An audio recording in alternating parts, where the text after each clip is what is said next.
जोरू का गुलाम पति तो आपने कई देखे होंगे, पर जो परसेंटेज में कम नहीं बहुत कम है वो है पति की चमची। और ऐसी ही चमची थी विद्या। सोफे पर पालथी मारकर बैठी विद्या सब्जी काट रही थी कि तभी उसका फोन बजता है। हाँ मम्मी प्रणाम, याद आ गई बेटी की? तेरी याद तो हमेशा आती है बेटा।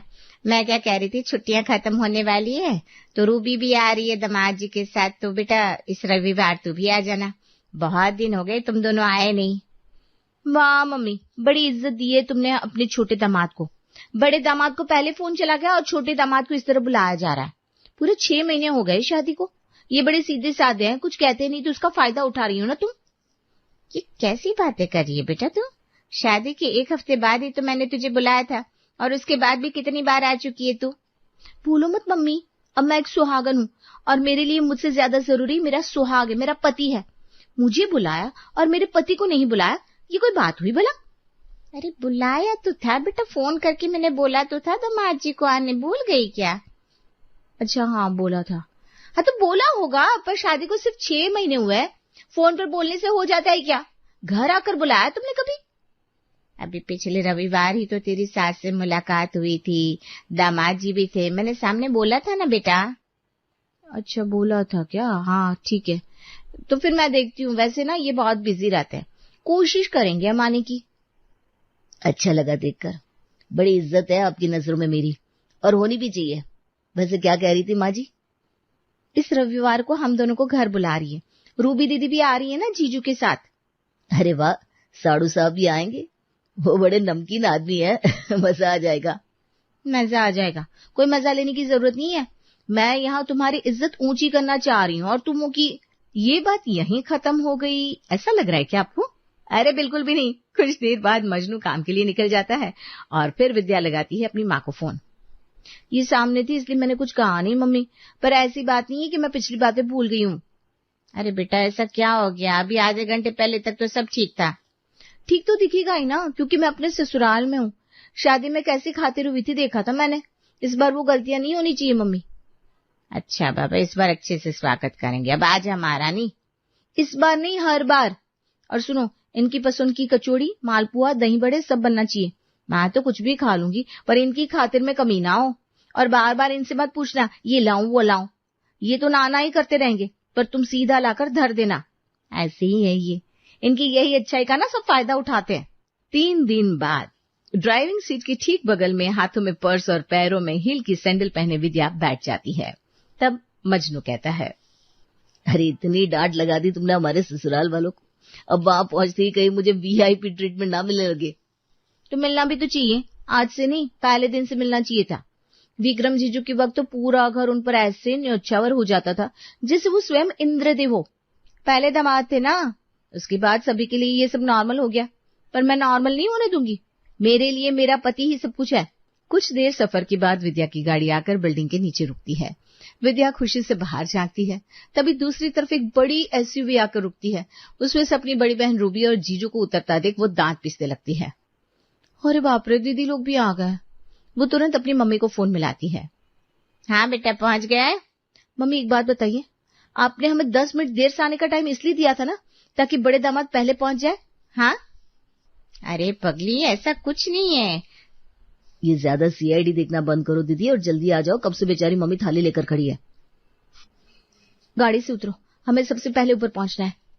पीछे से रूबी की आवाज आती है, अरे विद्या विद्या रुको तो। विद्या पलट कर देखती है, फिर पति की तरफ मुड़कर कहती है, ऑपरेशन पहला दामाद शुरू। क्या? अरे जल्दी उतरिए ना जल्दी। विद्या झट से मजनू का हाथ पकड़ती है और भाग खड़ी होती है। भागिए वरना दीदी आगे निकल जाएंगी। विद्या और मजनू सबसे पहले दरवाजे पर पहुंचते हैं। सुलोचना उनकी आरती उतारती है और गौरव अपनी बहन और जीजा के पैर छूता है। अरे साले साहब ने पैर छुआ है, हाथ में कुछ रखी ना। हाँ बिल्कुल बिल्कुल, मैं निकाल नहीं जा रहा था कि आपने कह दिया। मजनू जेब में हाथ डालता है पर उसमें कुछ नहीं होता। बड़े कीमती गिफ्ट लेकर आए थे हम, लगता है गाड़ी में रह गई। अरे कोई बात नहीं, बाद में ले लेगा, अभी तो हम 2 दिन के लिए यहाँ है। और मम्मी ये लिफाफा क्या प्लेट में सिर्फ दिखाने के लिए रखा है या फिर अपने दामाद को दोगी भी? अपने पति को लिफाफा दिलवाकर उसके हाथों में हाथ डालकर विद्या जाकर सबसे पहले सोफे पर बैठ जाती है। हाल में एसी लगवाया, ये अच्छा किया मम्मी आपने। पीछे से विक्रम और रूबी आते हैं। अरे कहाँ भागे जा रही थी साली साहिबा, कब से आपकी बहन आपको आवाज दे रही थी। और साड़ू साहब सब कैसा है? जाइए साली साहिबा, आप अपनी बहन के साथ बैठिए, मुझे विद्या से मिलना है, विद्या से मिलना है, ढेर सारी बातें करनी है। जाओ आप दोनों बहनों बातें करो, हम दोनों साड़ू आपस में बातें करेंगे, है ना? और साड़ू साहब लिफाफा कितने का मिला? मेरा क्या है, मैं ये सब देखता ही नहीं भाई साहब, ये सब मेरी बीवी का डिपार्टमेंट है। अरे विद्या, अपने महंगे वाले पर्स में इस लिफाफे को रखो भाई, हमारे हाथ से इधर उधर हो जाएगा तो फिर तुम नाराज हो जाओगी कि हमारे मायके का लिफाफा खो दिया तुमने। अरे फिर भी देखो तो सही कितने का है, खाली लिफाफा तो हाथ में आया नहीं होगा। सही कहे तो काफी काया लोग हैं। मम्मी जी ठीक है, पापा जी जरा लिफाफा का 19-20 कर देते हैं। 2100 है, आपके कितने हैं? मेरे तो 31 है। चलो ठीक है, जिसको जितना मिलना चाहिए था उसको इतना मिल गया। दोनों साड़ू आपस में बात कर रहे होते, तभी वहां आती है विद्या और झुककर अपने पति के कान में खुसफुसाती है। कितना है? साड़ू साहब को 3100 और मुझे 2100 का लिफाफा दिया गया है। लाइए लिफाफा हमें दीजिए। मम्मी, ओ मम्मी। अरे तू यहाँ क्यों आ गई? बाहर दामाद जी आवाज दे रहे थे, सुन तो क्या कह रहे हैं। रूबी दीदी जरा 2 मिनट बाहर जाइए तो, मुझे मम्मी से कुछ बात करनी है। ये ज्यादा हो रही है मम्मी इसका, मैं क्यों रसोई से बाहर जाऊं? भाड़ में जाओ, मैं जा रही हूँ बाहर, और मम्मी को प्लेट तैयार करने में तुम ही हेल्प करना। आप नाराज होकर रूबी रसोई से बाहर चली जाती है। ये क्या बात हुई मम्मी, बड़े दामाद को 3100 और मेरे पति को 2100, सीधा 1000 का डिफरेंस। ये सीधे इसका ये मतलब नहीं कि तुम ऐसा करोगी। कोई और दामाद रहता ना तो इस बात पर बतंगड़ कर देता और अपनी बीवी का हाथ पकड़कर सीधा ले जाता और हमेशा के लिए मायके के दरवाजा बंद हो जाते। तो मुझे बोलने लगी, हमने तो छोटे दामाद के लिए 3100 का लिफाफा रखा था, सोचा था पहले बड़े दामाद का टीका कर दूंगी फिर छोटे दामाद का, पर तुम ही आकर पहले खड़ी हो गई और पहले जो लिखा था उस पर हाथ मार लिया, तो मैं क्या करती थी। अच्छा, रसोई में ऐसा क्या बना रही हूँ मम्मी, बहुत गंदी बदबू आ रही है। ये सिंक के बर्तन की बदबू है। रूबी आई थी बर्तन धोने, तूने उसे भी बाहर भगा दिया। इस काम वाले को भी आज ही मरना था। कितनी बार कहा है जब मेहमान आए तो पहले आ जाया कर, पर मेहमान का सुनते ही ना ये बीमार हो जाती है। अच्छा ठीक है, मुझे तो अब गर्मी में रहने की आदत नहीं रही। हमारे तो रसोई में भी एसी है, मैं बाहर जाकर उनके साथ बैठ रही हूँ। नाश्ता पानी लगवाओ जरा तुम मम्मी, और पैसे वैसे की जरूरत हो तो कुछ बाहर से मंगवा लो, मैं बाहर ही बैठी हूँ। सभी खाने के टेबल पर बैठते हैं। महेश और सुलोचना घर आए बेटी और दामादों को खाना परोसना शुरू करते हैं। मालपुआ से लेकर पनीर की सब्जी तक सब कुछ हाजिर है दामाद जी।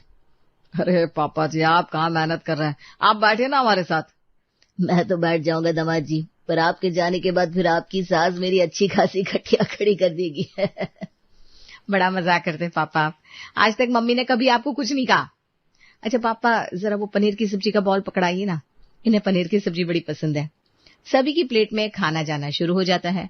पनीर की सब्जी, मिक्स वेज की सब्जी, मालपुआ, कचौरी, बहुत कुछ था खाने में, पर मजनू की नजर प्लेट पर थी। लग रहा है नया क्रॉकरी सेट निकाला है मम्मी जी आपने, बहुत सुंदर क्रॉकरी सेट है।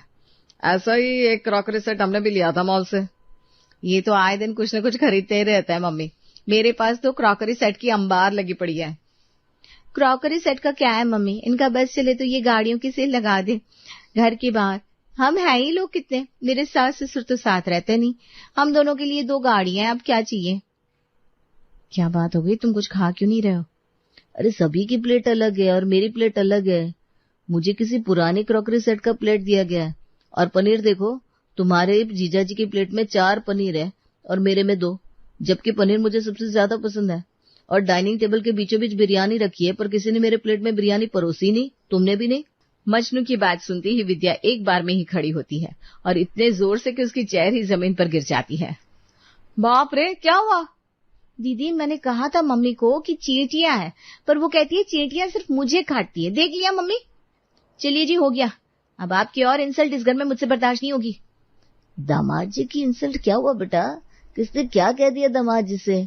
ये हमारे पड़ोस की वर्मा जी ने कुछ कह दिया क्या? इस पगलेट को ना आदत है हर आती जाती गाड़ी पर टिप्पणी देने की। मैं माफी मांगता हूँ दामाद जी। वो वर्मा जी क्या ही कहेंगे पापा, जब घर के लोगों ने इज्जत नहीं की।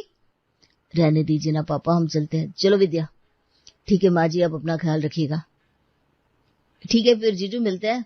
पर जब आप आए थे तो आपने कहा था आप मेरे लिए कुछ लेकर आए हैं, वो गाड़ी में रह गया है, तो वो जरा देते हुए जाइएगा। मार खाएगा तो मुझसे। अरे क्या बात हो गई विद्या, कितनी सारी तैयारी करके रखी थी मैंने, कुछ बुरा लग गया क्या? बताइए ना दामाद जी, कमरे का तकिया ठीक नहीं है क्या? मोटा है, बदलवा दे। ये तो राम है राम, मम्मी एक शब्द नहीं कहेंगे। पर तुम्हारी खुद की तो अकल होनी चाहिए ना। मम्मी यहाँ सभी को एक जैसा प्लेट मिला है और इनको तुमने अलग क्रॉकरी सेट का प्लेट दे दिया। बाकियों की प्लेट में पनीर देखो, भर भर की पनीर है। मतलब बड़े दामाद के लिए प्यार और इनके लिए अत्याचार। मैं आपके अगेंस्ट कुछ नहीं कह रही हूँ जीजू, पर बुरा लगने वाली बात है कि ये कुछ नहीं कहेंगे। पर क्या मुझे ये बात बर्दाश्त होगी कि बड़े दामाद के प्लेट से 4 पनीर जाए और छोटे के प्लेट में सिर्फ 2? और ये बिरयानी सभी के प्लेट में पहुंच गई पर छोटे दामाद के प्लेट में नहीं पहुंची। अरे तो अभी डाल देते ना बेटा। वो क्या है ना, दामाद जी की प्लेट पहले इतनी पैक हो गई थी कि नमक रखने तक की जगह नहीं थी, तो मैंने सोचा प्लेट जैसे खाली होती है मैं डाल दूंगा बिरयानी। अच्छा ऐसी बात है, तो फिर बैठ जाते ना खाने। हाँ भी ना पापा। चलिए विद्या जी, चेयर उठा देता हूँ मैं जरा। एकदम भी नहीं, इस तरह से हर चीज को इग्नोर करने की जरूरत नहीं है आपको। मुझे पता है आपका स्वाभिमान कितना बड़ा है। खाने के साथ अच्छा एंटरटेनमेंट मिल जाता है, ये आने के बाद सही है। लड़ने तो सबको, ऐसे खाने का और मजा आ रहा है। मेरी प्लेट में जरा 2 पनीर और डालो ना। और रूबी, बॉल में पनीर रहेगा नहीं तो साड़ू साहब के प्लेट में जाएगा कैसे? और ऐसे तमाशा और बढ़ेगा, मजा आएगा। ये तो नाराज होकर निकल जाएंगे, फिर जाते वक्त दोनों के हिस्से का लिफाफा मैं ही रख लूंगा। बड़ी मुश्किल से बालूशाही और कलाकंद मंगवाकर विद्या और मजनू के गुस्से को शांत किया जाता है। दोनों बेटी और दामादों को उनका कमरा मिल जाता है। रात को सभी अपने कमरे में सो रहे होते हैं। सुनिए, इस बार ना गलती हो गई हमसे। क्या? अब क्या हो गया? दोनों बेटियों को साथ में नहीं बुलाना चाहिए था। ना दोनों दामाद साथ में आते, न विद्या छोटे दामाद जी की तुलना बड़े दामाद जी से करती और ना ही सबका मन खराब होता। अब कोई और तमाशा ना हो इसलिए विद्या और छोटे दामाद जी को बड़ा कमरा दे दिया। रूबी और विक्रम जी तो समझदार हैं, वो छोटे कमरे में एडजस्ट कर लेंगे। हाँ, वो लोग तो मैच्योर है। चलो अब सो जाओ। महेश ये कहता ही है कि बाहर से आवाज आती है। वाह जी वाह, छोटे साड़ू साहब की शादी में बेटे की तरह भाग भाग कर काम किया था मैंने इस दिन के लिए। बोलो रूबी। अरे अब आप चुप हो जाइए ना, क्या कीजिएगा, हमारी किस्मत ही फूटी है। कितना भी कर लो, कभी कोई गुणगान नहीं करेगा। मुझसे पहले मजनू का टीका कर दिया मम्मी ने, मैंने कुछ नहीं कहा। खाने पर भी कम तमाशा नहीं किया विद्या ने, पर मैं चुप रहा। शाम को नाश्ता भी मेरे मन का नहीं था, तुमने देखा ना, सभी को 2-2 बार चाय मिली, मुझे 1 ही बार। सब चुपचाप मैं साता रहा कि घर का माहौल सही रहे बे। पर क्या मिला मुझे उसके बदले? ये इकोनॉमी क्लास कमरा। आप तो बड़े सीधे हो जी, कुछ बोलते नहीं, इसलिए सब मान लेते हैं कि आपको कोई फर्क ही नहीं पड़ता। सीधा हूँ, स्टोर रूम का सामान नहीं कि जहां जगह मिली वहां रख दिया। हर बार बड़ा वाला कमरा मिलता था, आज छोटा दामाद क्या आ गया, मुझे इस कोने वाले कमरे में शिफ्ट कर दिया गया। सच कहूं, कोई और दामाद होता ना अभी तक होटल बुक कर चुका होता। अरे मुझे बहुत गुस्सा आ रहा है रूबी। कमरे में एसी तो ऐसा चल रहा है जैसे सरकारी दफ्तर की फाइल। चल भी रहा है या नहीं पता ही नहीं। सामान बांधो, हम यहाँ से जा रहे हैं। विक्रम के कमरे से आती आवाज को सुनकर सभी हॉल में आते हैं। ये लो, तुम तो कह रही थी विक्रम जी बड़े समझदार हैं, दिख गई समझदारी। समझदार तो है पर दामाद भी है, ये मैं भूल गई थी।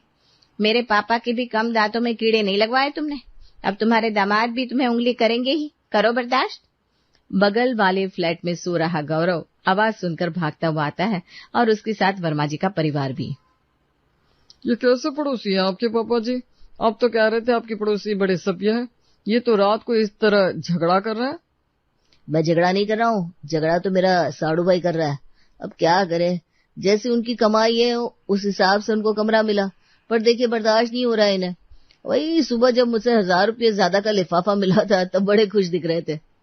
क्या आप लोगों को लिफाफा मिलता है शादी के 2 साल के बाद भी? और मेरी शादी को तो सिर्फ और सिर्फ महीना भर हुआ है पापा जी। मुझे रहना ही नहीं यहाँ, मैं जा रहा हूँ। एक आपकी पड़ोसी है जो दामादों को दिक्कत ना हो इसलिए अपने बेटे को पड़ोसी के यहाँ सुला रहे, और एक आप है जो मेरे कमरे में आकर सो जाते हैं। श्वेता, सामान बांधो, हम यहाँ नहीं रुकने वाले। अरे महेश बाबू, क्या करम फोड़ा है आपका दामादों ने मेरा। अपने घर में तो शांति है नहीं, मेरा घर उजाड़ने पर टुक गए।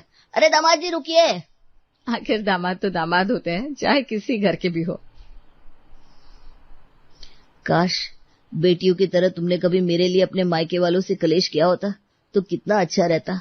हैं? नहीं नहीं ननद जी, एक रोटी तो और लेनी पड़ेगी। क्या भाभी आप भी, आप ना मुझे मोटा ही करके मानोगी। अरे ननद जी, इस खाने में मेरा प्यार है, प्यार से भला कोई मोटा होता है? हाँ हाँ जरा देखो तो आजकल के जमाने में कौन अपनी ननद को इतना मानता है भला। अरे हमारी बहू तो लाखों में एक है। हाँ। कीर्ति ललिता के घर की नई बहू थी। ऐसे ही सब अच्छा चल रहा था, लेकिन एक दिन सब बदल जाता है। जब सब लोग लिविंग रूम में साथ बैठे थे, तभी कीर्ति और जयेश तैयार होकर बाहर निकले। अरे भाभी, बाजार जा रही हो क्या? मुझे भी अपनी ड्रेस के लिए मैचिंग दुपट्टा लेना था, मैं भी चलूं? ओफो, तुम्हें दिख नहीं रहा कि मैं और तुम्हारे भैया जा रहे हैं? अब तुम्हें कबाब में हड्डी बनना जरूरी है क्या? कीर्ति की ये बात सुनकर घर में सबके होश उड़ गए। ये तुम क्या कर रही हो कीर्ति? तुम कब से ऐसी बातें करने लगी?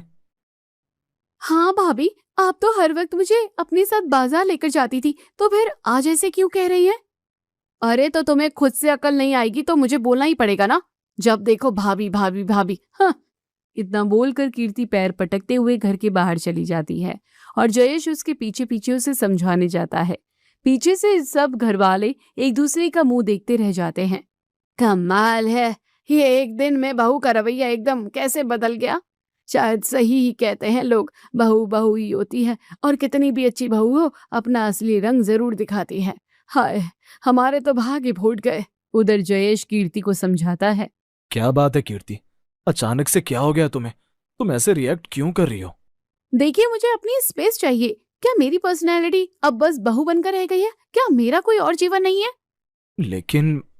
लेकिन कुछ नहीं, मैं अब जैसे चाहूंगी वैसे ही रहूंगी बस। और अगर आपने मुझे ज्यादा परेशान किया तो मैं अपने मायके चली जाऊंगी। जयेश समझ गया कि अभी कीर्ति को समझाना बेकार है, इसलिए वो चुप हो गया। रात को सबने हर रोज की तरह ही एक टेबल पर बैठकर खाना खाया, लेकिन आज कीर्ति ने सबसे पहले खाना खा लिया था और अपने कमरे में वो अकेली बैठी थी। अभी वीडियो कॉल लगाती हूँ ग्रुप में और सबको खबर देती हूँ। हेलो। कीर्ति ने अपनी दोनों सहेली दिशा और बिंदिया को ग्रुप वीडियो कॉल लगा लिया था। हेलो, क्या न्यूज है यार? कैसा रहा पहला दिन? बढ़िया था यार, लेकिन मुझे ये सब करके थोड़ा बुरा लग रहा है। मैं ऐसी नहीं हूं ना। नहीं है तो बनना पड़ेगा। अरे अगर आज तूने अपने लिए आवाज नहीं उठाई ना तो ये लोग तुझे पूरी तरह से दबा देंगे। क्यों है ना दिशा? और क्या, बिल्कुल सही कह रही है तू। असल में 2 दिन पहले कीर्ति की सहेलियां बिंदिया और दिशा कीर्ति से मिलने उसके ससुराल आई थी। आओ, आज शादी के बाद पहली बार तुम दोनों आई हो। कब से बुला रही थी मैं तुम्हें। ये सब छोड़ यार, पहले ये बता कि ये क्या पहन रखा है तूने? सॉरी, भर भर की चूड़ियां। अरे तू कैसी आंटी जैसी लग रही है। क्या? अरे यार, मेरी अभी अभी तो शादी हुई है, इतना तो करना ही पड़ता है ना। अरे किसने कहा कि करना पड़ता है? अभी से अगर तेरे पहनने ओढ़ने पर कॉम्प्रोमाइज करेगी तो आगे जाकर हर चीज में तुझे यही सुनना पड़ेगा कि ऐसा ही होता है। हाँ ओफो, अच्छा ये सब फेमिनिज्म की बातें छोड़ो और बताओ कि क्या खाओगे तुम लोग? मैं अभी बना कर लाती हूँ। कीर्ति की बात सुनकर दोनों सहेलियां एक दूसरे का मुंह देखने लगती हैं। हैं? क्या कहा? बना कर लाती हूँ? हम इतने साल से दोस्त हैं, आज तक तो तूने हमें कभी एक गिलास पानी भी नहीं ला कर दिया होगा।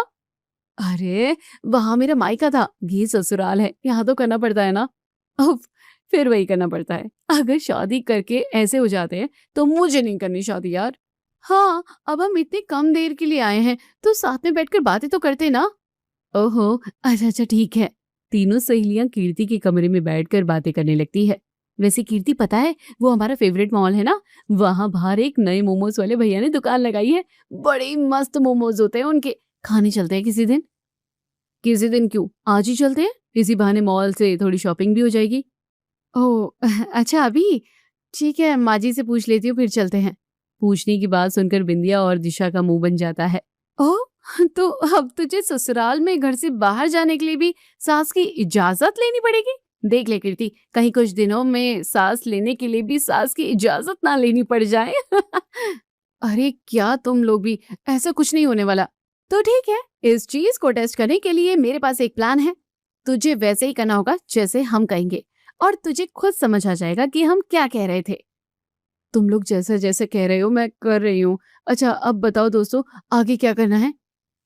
दिशा फिर से कीर्ति को नए नए पैतरे बताने लगती है। अगले दिन सुबह सुबह नाश्ते के समय, बहू, ओ बहू, अरे अभी तक ये बहू जागी कि नहीं? रसोई भी एकदम खाली पड़ी है, ना चाय बनाई ना नाश्ता। कहीं बीमार तो नहीं हो गई? देख कर आती हूँ। ललिता कीर्ति के कमरे में जा ही रही थी कि तभी कीर्ति खुद ही कमरे से बाहर निकल जाती है और उसने साड़ी की जगह ब्लैक ड्रेस पहन रखी थी। अरे कीर्ति, ये सब क्या है? सुबह सुबह इतना तैयार होकर कहाँ जा रही हो? बाहर जा रही हूँ मम्मी जी, मेरी सहेलियों के साथ बाहर ही ब्रेकफास्ट करूंगी और फिर मूवी देखने का प्लान भी है मेरा। शोर सुनकर वहां जयेश, दिनेश और नीता भी आ जाती है। क्या? लेकिन भाभी, अगर आपको बाहर जाना था तो हमें बता देती। नीता ने अपनी पूरी बात भी नहीं कही थी कि तभी कीर्ति ने चिल्लाकर कहा, तो अब सब कुछ मुझे तुम लोगों को बताकर करना पड़ेगा क्या? मेरी लाइफ का क्या? शादी हो गई तो क्या अब मैं तुम लोगों की सर्वेंट बन गई हूँ? अरे अरे भाभी, आप मुझ पर क्यों चढ़ी जा रही हैं? पहले पूरी बात तो सुनिए। मैं तो बस इतना कह रही थी कि बस बता तो देती, नाश्ता मैं बना लेती। लेकिन ठीक है, अब हम आपसे कुछ नहीं कहेंगे, चलो माँ। नीता और ललिता वहां से गुस्से में चली जाती है। तभी अचानक बिंदिया और दिशा वहां आ जाती है। उन्होंने भी वेस्टर्न कपड़े, जीन्स टॉप और ड्रेस पहन रखा था। लेट्स गो कीर्ति, हमें देर हो रही है। ओह बाय बाय जीजू, शाम को मिलते हैं। कीर्ति अपनी सहेलियों के साथ निकल जाती है। बाहर निकलते ही वो बिंदिया से कहती है, यार कहीं कुछ ज्यादा तो नहीं कर दिया? अरे यार चुप कर, कुछ ज्यादा नहीं हुआ। और अब चल एंजॉय करते हैं। पूरे दिन कीर्ति अपनी सहेलियों के साथ घूमती है और सीधा रात को 7 बजे घर वापस लौटती है। यार कीर्ति, आज तो बहुत मजा आ गया, फिर ऐसे ही चलेंगे। और हाँ, हमारी सिखाई सभी बातें याद रखना। हाँ हाँ बिल्कुल, बाय बाय फ्रेंड्स। कीर्ति की सहेलियों के जाते ही ललिता कहती है, ये सब क्या है कीर्ति? तुमने तो कहा था दोपहर तक लौट आओगी। और तुम हमारा फोन भी नहीं उठा रही थी कीर्ति, और ना तुमने खुद फोन करके बताया। ओफो, मैं क्या कोई छोटी बच्ची हूँ जो पल पल की खबर आप सबको देती रहूं? मेरा जो मन होगा मैं वो करूंगी, और आपने अगर कुछ बोला तो मैं अपने मायके चली जाऊंगी। हाँ वाह वाह, मैं सब समझ गई हूँ। ये सब के पीछे तुम्हारी सहेलियां हैं, जरूर वही तुम्हें भड़का रही हैं। बस बहुत हो गया, मैं अपनी सहेलियों के खिलाफ कुछ नहीं सुनूंगी। हाँ, और अब मुझे खाना भी नहीं खाना है। आप सबकी बातों से मेरा पेट भर गया। कीर्ति गुस्से में तमतमाते हुए अपने कमरे में चली जाती है। आखिर ये मेरे घर में हो क्या रहा है? ऐसे तो कभी कीर्ति ने मुझसे इस तरह से बात नहीं की थी। सही कह रही हो माँ। अरे बस करो तुम दोनों, अब इस वजह से बहू सोने से पहले कुछ खाएगी भी नहीं। अरे अगर वो बच्चों जैसा बर्ताव कर रही है तो थोड़ा तुम भी समझ जाओ। घर में लड़ाई झगड़े नहीं होने चाहिए। दिनेश के कहने पर सब किसी तरह शांत होते हैं। उधर कीर्ति अपने कमरे में वीडियो कॉल चालू किए बैठी थी। दोस्तों, मैंने ना खाना ना खाने की बात कर दी है। इनको नहीं पता, मैं तो बाहर से पेट भर के छोले भटूरे खाकर आई हूँ। अब मजे से सो जाऊंगी और इन्हें लगेगा मैं परेशान हूँ। वेरी गुड कीर्ति, बस इसी तरह करते जाओ और देखना तुम्हारा ससुराल तुम्हारी मुट्ठी में होगा। और मैं तो कहती हूँ एक आध बार गुस्से में अपने मायके भी चली जा, फिर तो ये लोग तुझसे कुछ भी कहने की हिम्मत भी नहीं करेंगे।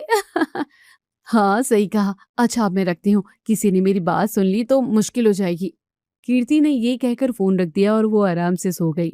अगले दिन सुबह सुबह जब वो उठकर बाहर आई तो अरे कीर्ति बेटा, सही समय पर आ गई। बाहर न्यूज़पेपर रखा होगा, जरा ला कर देना। तो कीर्ति ने अंगड़ाई लेते हुए कहा, पापा मैं तो अभी सोकर उठी हूँ, बड़ा आलस आ रहा है, आप ही ले आओ ना। क्या? हाँ, आज तो मेरा चाय बनाने का भी मन नहीं कर रहा। मम्मी जी कहाँ हैं? वो बड़ी अच्छी इलायची वाली चाय बनाती हैं। जयेश दूर खड़ा ये सब नजारा देख रहा था। तभी वो कमरे में जाता है और एक बड़ा सा लाल सूटकेस लेकर बाहर आ जाता है। अरे ये सूटकेस? कहीं जा रहे हो क्या बेटा? हाँ लेकिन मैं नहीं पापा, कीर्ति जा रही है। तभी वहां नीता और ललिता भी आ जाती है। क्या मतलब जी? आजकल तुम बहुत थकी हुई रहने लगी हो कीर्ति, इसीलिए मेरे ख्याल से तुम्हें मायके जाकर थोड़ा रेस्ट लेना चाहिए। फिर जब रेस्ट पूरा हो जाए तो बता देना, मैं लेने आ जाऊंगा। टैक्सी बुला दिए, बाहर खड़ी है। इतना कहकर जयेश वहां से चला जाता है और कीर्ति सबका मुंह देखती रह जाती है। उसके पास कोई चारा भी नहीं था। सूटकेस उठाकर वो मायके आ जाती है। अरे कीर्ति, इतनी सुबह सुबह सूटकेस के साथ यहाँ? माँ वो ऐसे ही। कीर्ति कुछ नहीं कहती और अपने कमरे में आ जाती है। फिर वो मन ही मन सोचती है, अरे यार, ये सब तो मैंने सोचा ही नहीं था। और अभी दिशा और विद्या मेरा मैसेज देखने के बाद से फोन भी नहीं उठा रही हैं। ये तो आउट ऑफ सिलेबस हो गया। तभी वहां सोनम आती है। सच सच बता कीर्ति, क्या हुआ है? वो दरअसल माँ, कुछ दिन पहले दिशा और बिंदिया मेरे घर पर आई थी। फिर कीर्ति सब कुछ उगल देती है और ये सुनकर सोनम अपना सिर पकड़ लेती है। हे भगवान, अरे तूने उन दोनों बेवकूफों की बातों में आकर अपने ही ससुराल में ये सब कर दिया। अरे उन दोनों की तो खुद की शादी हुई नहीं है और घर बैठे बैठे तेरे ससुराल में आग लगा रही हैं। क्या मतलब माँ? कीर्ति, तेरे ससुराल वाले बहुत अच्छे हैं और घर तब नहीं चलता जब कोई एक सदस्य सब पर कंट्रोल करता है, बल्कि सबको एक साथ मिलजुल कर रहना चाहिए। और तूने इतना सब किया, ऐसे कपड़े पहने बाहर घूमने गई, फिर भी वहां तुझसे किसी ने गलत तरीके से बात नहीं की। तू देर से घर गई, इसमें तो उन्हें तेरी सिर्फ चिंता ही थी। अरे अब तो अपना दिमाग चला और सब कुछ ठीक से सोच। अब जाकर कीर्ति को सब कुछ समझ आ जाता है। शायद तुम सही कह रही हो माँ, ये दिशा बिंदिया की बातों में आकर तो मैंने बहुत बड़ी गलती कर दी है। नहीं नहीं, तू तो रात में खाकर सो गई थी, मगर तू भूखी है ये सोचकर जयेश ने कुछ नहीं खाया और वो तेरी हरकतों से इतना दुखी हो गया है कि उसने तुझे यहाँ आने को बोला। क्या? यानी वो कल रात से भूखे हैं और भूखे ही ऑफिस जाने वाले होंगे। नहीं, मैं अभी वापस जाती हूँ और सबसे माफी मांगती हूँ। कीर्ति को अपनी गलती का एहसास हो जाता है और वो ससुराल जाकर सबसे माफी मांग लेती है।